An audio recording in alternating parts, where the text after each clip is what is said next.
Hey guys, welcome to Wiki Procedure Video channel and kindly subscribe our channel for more informative videos. So in this video we are going to see how to transfer the registered firearm gun license from one state to another state in Mizoram. The link can highlighting right now is provided below description of this video. You can click on it to reach this page. So next, to apply online, please click on this link that we have provided over here. Once you click on this link, it will be directly go to this page. So now you have to click on the state one department and then you have to select the category, select the state, select the district, select the name of the licensing authority and select the service.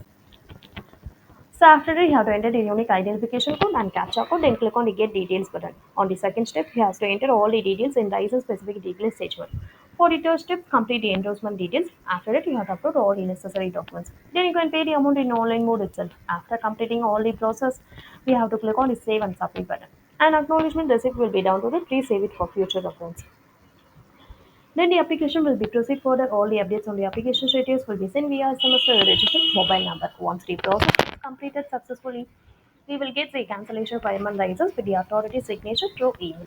The processing time of this procedure it's taken 45 days. Also, you can check the status of the application by using this link. Then there are the required documents of detailed information and the office and location section provided with the departments and contact details that need to be approached for this process. So we have provided all the information in each and every section. If you have any queries or about videos, just comment us so we'll get back to you as soon as possible. And kindly subscribe our channel for more informative videos. Thank you.